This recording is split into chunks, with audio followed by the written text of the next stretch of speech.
Jadi kolbu itu bisa ingat cuma kepada yang sudah diketahui, karena si kolbu tidak akan bisa ingat kepada yang belum diketahui. Nah, ini agar kita semakin sempurna ilmu makrifatnya, karena ini adalah makrifatullah tingkat tinggi. Nah, sahabatku, sahabat tilawah semuanya, ini urusan mengingat agar kita bisa makrifat dengan benar, sehingga bisa dirasakan oleh yang mengingatnya sendiri. Ini harus melalui proses tertentu, seperti pelatihan, pengamalan, karena kolbu itu tidak akan bisa dibohongi. Jadi si kolbu bisa ingat cuman kepada yang sudah diketahui. Nah, pahami dengan baik. Kolbu tidak akan bisa ingat jika kepada yang belum ketahui. Yang belum diketahui, ya coba saja kita sama-sama rasakan. Apa bisa? Atau tanya hati kita masing-masing secara jujur.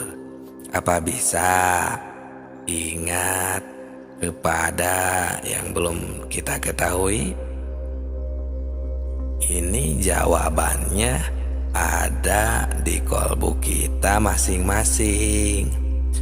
Untuk lebih jelasnya ada di kitab Sirrul Asror halaman 80. Di situ dijelaskan, wa amanati jatu dzikrur ruh fahuwa musyahadatu anwa'i tajaliyati sifati. Yang artinya, yang dikatakan zikir ruh itu ialah menyaksikan tajalinya sifat. Nah, di dalam keterangan ini ada kalimat zikir. Dan di sini makna zikirnya sudah bukan nyebut lagi, sudah bukan wirid lagi, atau menyebutkan kalimat-kalimat thayyibah lagi. Tapi di sini zikirnya sudah ke level ingat yang sebenarnya, ialah mengetahui atau menyaksikan. Nah, tapi untuk ingat itu harus mengetahui dulu kepada yang akan diingatnya. Apalagi ini urusan ketuhanan, urusan akidah, harus betul-betul positif kepada yang akan diingatnya.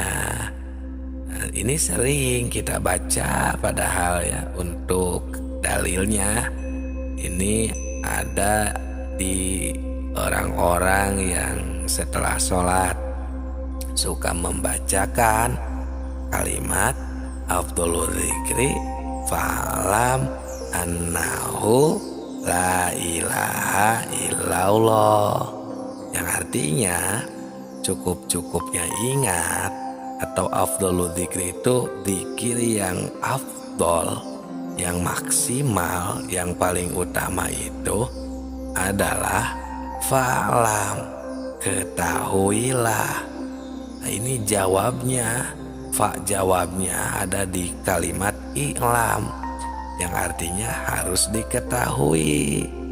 Nah, baru annahu la ilaha illallah, sesungguhnya tiada Tuhan selain Allah.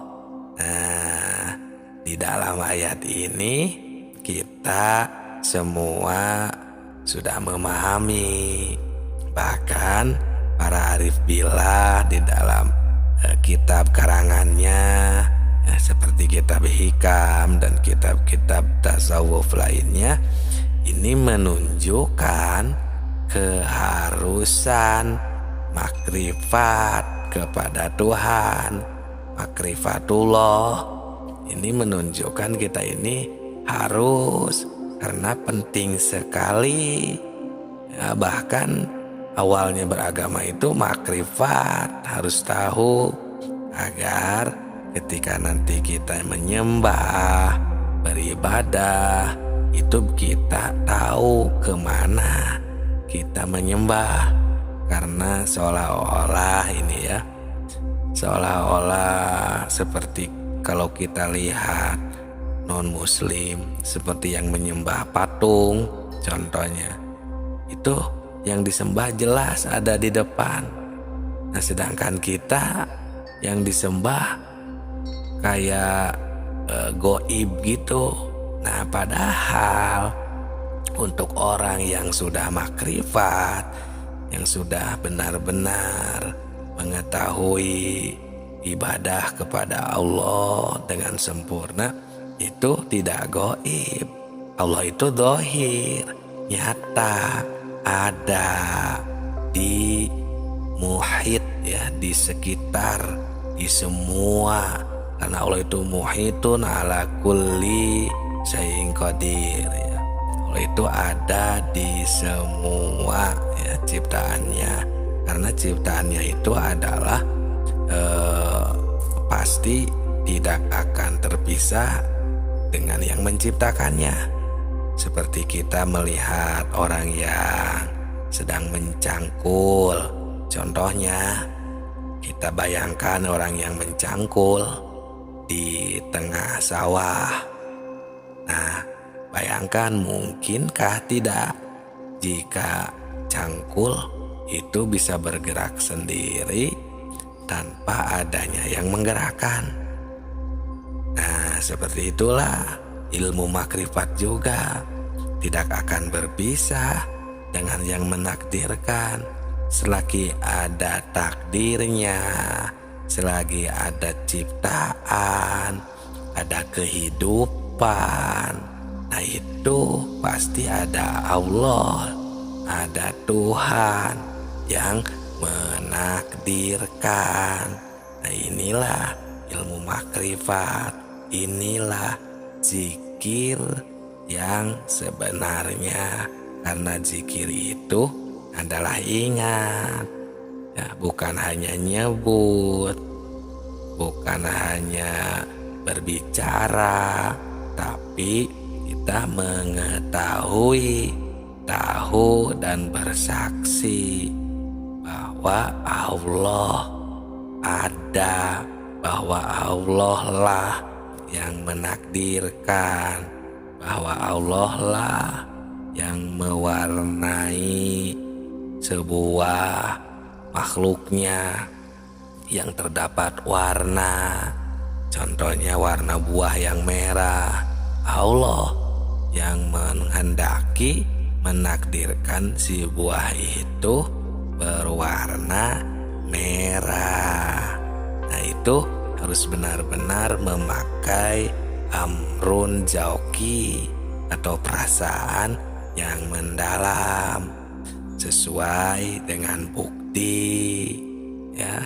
Walaupun pengertian orang lain banyak yang menyalahkan, tapi kita harus yakin karena ketika ada ciptaan itu pasti ada yang menciptakannya ya. Jangan sampai diakui kita yang menciptakannya, karena kita juga jika kita tidak diberi hidup, diberi nyawa, diberi bisa gerak, melihat dan mendengarkan, kita tidak akan bisa menciptakan sesuatu. Jadi semuanya adalah Allah Subhanahu wa Ta'ala. Billah minallah, lillah, Allah ya, semuanya oleh Allah, dari Allah, milik Allah.